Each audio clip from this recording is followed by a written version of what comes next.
Hello everyone, welcome to தினப்படி சமையல். இன்னைக்கு நம்ம ஒரு சூப்பரான அசத்தலான சைட் டிஷ் தான் பார்க்க போறோம். இந்த ரெசிபி பேரு தண்ணி சட்னி. இது மதுரை ஸ்பெஷல் தண்ணி சட்னி. ரொம்ப அட்டகாசமா இருக்கும். ரொம்ப சிம்பிளா பண்ணிடலாம். வாங்க இது எப்படி பண்றது பார்க்கலாம்.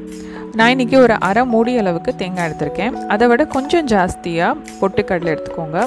ஒரு 5 பச்சை மிளகா நான் முதல்ல 3 போட்டுக்கிறேன். அதுக்கப்புறம் ஒரு 6 பூண்டு, ஒரு அரை பெரிய வெங்காயம் இல்லைன்னா சின்ன வெங்காயம்னா ஒரு 5-6 எடுத்துக்கோங்க. இதுக்கு தேவையான அளவு உப்பு இதெல்லாம் ஆட் பண்ணிவிட்டு நல்லா அரைச்சின்னு வந்துக்கலாம். ஆக்சுவலி புளி ஆட் பண்ணணும். ஸோ நான் இந்த ஸ்டேஜில் கொஞ்சம் புளி ஆட் பண்ணிக்கிறேன். நல்லா மையாக அரைச்சின்னு வந்துடுங்க. அதுக்கப்புறமா பார்த்திங்கன்னா கொஞ்சம் டேஸ்ட் பண்ணி பாருங்கள் உப்பு காரம்லாம் எப்படி இருக்குன்ட்டு. ஸோ இதில் காரம் கம்மியாக இருந்தது. ஸோ நான் 2 மிளகா கொஞ்சம் ஆட் பண்ணுறேன்.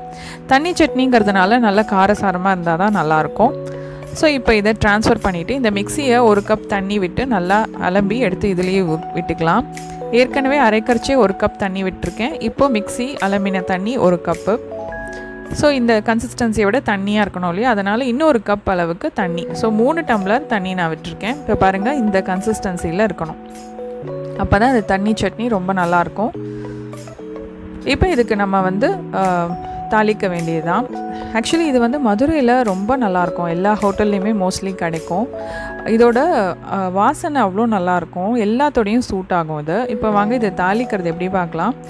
ஒரு கடாயில் கொஞ்சமாக எண்ணெய் விட்டுக்கோங்க. எண்ணெய் சூடானதும் கொஞ்சம் கடுகு போட்டுட்டு அப்புறம் வரமிளகா நான் இன்றைக்கி 1 தான் போடுறேன். ஏன்னா இது ரொம்ப காரமாக இருக்கும்னு சொல்லிவிட்டு நீங்கள் 2-3 கூட ஆட் பண்ணிக்கலாம். அதுக்கப்புறம் கறிவேப்பிலை, அதுக்கப்புறமா நம்ம மீதி என்கிட்ட இருந்த அந்த அரை வெங்காயம் இருக்கு இல்லையா, அதை பொடியாக நறுக்கியிருக்கேன். உங்ககிட்ட சின்ன வெங்காயம் இருந்ததுன்னா இந்த ஸ்டேஜில் ஆட் பண்ணிக்கோங்க. ரொம்ப வாசனையாக இருக்கும். ஒரு 5-6 சின்ன வெங்காயத்தை பொடியாக நறுக்கி ஆட் பண்ணிக்கோங்க.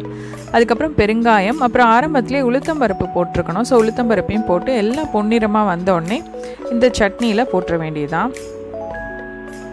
இதை போட்டு நல்லா மிக்ஸ் பண்ணுங்கள். இது பார்த்திங்கன்னா ஆல்மோஸ்ட் இட்லி, தோசை எல்லா வகையான டிஃபன் ஐட்டமுக்கும் இது ரொம்ப நல்லாயிருக்கும். வடை, பொங்கல் எல்லாத்துக்குமே இதை சர்வ் பண்ணலாம்.